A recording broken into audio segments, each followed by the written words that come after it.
Center. Again, you don't pick one model and go with it. You go with the consensus, and sure enough, that's what we're talking about. So again, a few showers and storms today, drier on our Tuesday. Then it's Wednesday night where the conditions will begin to go downhill. Thursday is the day of most impacts from Dorian across our area. We will break those down, all the different types of scenarios, wind, rain, and storm surge coming up in about 30 minutes. 3 California deputies had to think outside the box to save a bear cub. How they got the little guy out of a sticky spot. Welcome back, everyone. Some cute video at 5:25 to show you. California Sheriff's deputies had to get a little creative to get a trapped bear cub out of a dumpster. The little guy had gotten stuck in an unlocked dumpster in Lake Tahoe. And to make matters worse, Mama Bear was right there watching. But the story does have a happy ending. Placer County Sheriff's deputies were called to help sort out the situation. The mama and baby were working as a pair to raid the garbage bin when the cub got stuck inside. So 3 deputies arrived, quickly came up with a plan. They propped open the lid and dropped in a ladder, and the baby bear said we'll run off to be with its family again. Quick thinking there. You don't want to mess with the baby bear when mama's hanging around. Absolutely not. Not where you want to be caught. So West Virginia man, wheelchair bound for years, is the proud new owner of a pair of bionic legs. Lyle Fleming from Chapmanville was able to get out of his wheelchair and walk with the help of this indigo exoskeleton. It's worn around the waist and legs and allows people with spinal cord injuries to walk. Fleming says he's been in a wheelchair now for 6 years since falling 30 feet while on the job.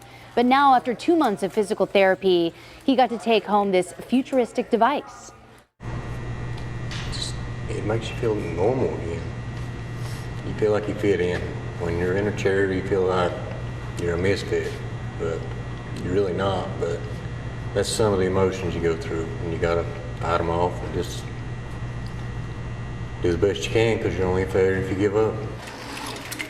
Fleming says there have been times in the last 6 years that he's wanted to give up, but didn't, and says the exoskeleton makes him feel like he can return to a normal life.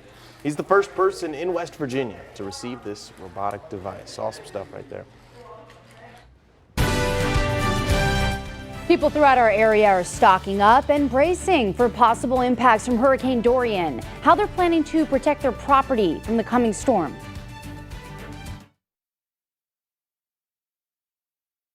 Is an ABC 15 News tracking Hurricane Dorian update. We know that we cannot make everybody happy, but we believe that we can keep everyone alive. Hurricane Dorian continues moving up the coast of the United States this morning. Starting tomorrow morning, all government buildings and schools in Horry and Georgetown counties have been ordered by South Carolina's governor to close. Even before the governor's orders, both Coastal Carolina University and Horry Georgetown Technical College announced they would be closing. CCU also announced it will start closing residence halls today. We'll continue updating this list of school closures at WPDE.com as they come in. And obviously, we have an update on Dorian every half hour. You check in with us, so we want to turn it over now to Zach. What's going on? I know we got the update earlier about 5 o'clock. Yeah, right around 5 o'clock. And here's the thing, because it's rolling through the Bahamas right now, we're actually going to continue to get hourly updates from the Hurricane Center. So at 6 we'll have a new update, at 7 we'll have a new update. So throughout the morning it'll be continuous new information. Also a reminder to everybody at the bottom of your screen where they can find closures. So we do want to remind you there as well. All right, let's talk about the latest information here from Dorian. Maximum winds of 165, and you say, hey, it's come down from 185. You're right. It's still a catastrophic Category 5 hurricane. I got to stress that. Moving west at 1 mile per hour, and that is the problem. It is crawling to the west at 1 mile per hour. Here's a couple of those wind gusts right now. Unfortunately, Freeport not reporting, and that doesn't surprise me. The wind's probably so extreme it's probably taken out their weather station. But we're finding gusts at 25-30 miles per hour from the Space Coast down through the Treasure Coast and even all the way down through the Gold Coast. For Nassau, a gust of 32 miles per hour in some of those outer bands. Now the eye becoming more evident on Miami and West Palm's radar. But what I want to draw your attention to, here's the eye wall. But there's this secondary, much brighter band. That is the eye wall replacement cycle that we've been talking about, which typically weakens the storm, hence winds of 165. But that also expands the wind field, which can be bad news to Florida and can be bad news to the Carolinas in the long term. And we'll talk about that in 15 minutes. There's the latest track for a close-up view for our region. Anywhere from a Category 2 to a Category 3 storm pummeling by our coastline on Wednesday into Thursday. We will break down everything you need to know coming up in about 15 minutes. Crystal.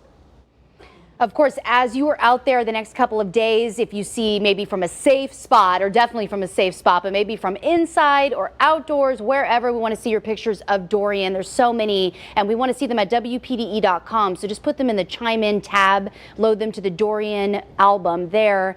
You know how many different videos and pictures we get during a storm. Absolutely. And the Atlantic coast of Florida is hunkered down right now as Hurricane Dorian inches up to their coast. This is a live look this morning in Miami. Miami is expected to avoid the brunt of the storm, but the city is still feeling its impact. The superintendent of Miami-Dade Public Schools says district schools will be closed tomorrow. Just up the road in Broward County, schools also closed tomorrow. Their superintendent says that's because schools are being transformed into possible shelters. We want to make sure you're taking all the necessary steps ahead of this slow-moving storm. Dorian is still days away, but that does not mean you shouldn't be ready already. ABC 15's Liz Cooper joins us from the Breaking News Center with some plans and preparation tips. Liz? Yeah, now is the time, and many people in Zone A are taking that evacuation order seriously. When Governor McMaster made that mandatory evacuation decision public last night, people in Zone A started getting a move on shortly after that. And you can see here, we were there when some people decided to do so. This is video from Surfside Beach, where Highway 544 meets Business 17 there. It was a busy night for gas stations and stores. People were filling up in fuel and getting last-minute road supplies as well. Traffic expected to be heavy today with Labor Day weekend coming to an end, along with the planned lane reversals on I-26 from Charleston to Columbia that go into effect today as well. While some people say they know the order doesn't take effect until noon today, they also know that there's a hassle if they wait and do all of this last minute. If you don't get gas early, you're going to be stuck. So they said make sure you got extra gas cans and everything. There have already been gas shortages in Florida ahead of Dorian, so people in our area are worried that that could be the case in these coming days. Now, as people prepare to leave, emergency management officials here in Horry County and Georgetown counties want to make sure people know there are places to go during this storm. Right now, we have a list of the shelters that are set to open at noon today. Here are the ones in Horry County. We have Aner Middle School, Conway High School, Loris High School, and North Myrtle Beach High School there in Little River. As for Georgetown County, 2 shelters opening at noon today. That's going to be Pleasant Hill Elementary School in Hemingway and Andrews Elementary School. Connor and Crystal. A reminder, today's evacuation plan is just for Zone A, which is the closest to the beach between Highway 17 in Horry County and Georgetown County. But even if you don't live in that area, you should still be prepared, as that evacuation zone could widen if Governor McMaster makes that call later on. If you want to know what zone you're in, Emergency Management has a website. That link is on WPDE.com. People in our area are already stocking up ahead of Hurricane Dorian's impending arrival. Yesterday morning, many customers were buying gas containers and generators from this Lowe's in Conway. For many people in Horry County, this won't be their first hurricane. People in the Rosewood neighborhood and Socastee are no stranger to flooding, and they're already beginning to clear out their yards and homes of valuables.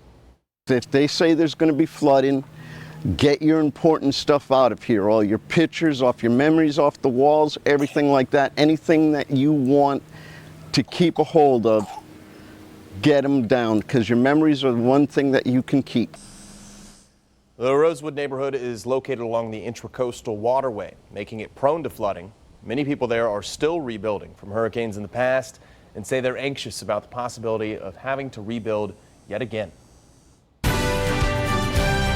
September is National Thyroid Cancer Awareness Month, and a local firefighter is sharing his family's story. Coming up, how the disease impacts their everyday lives.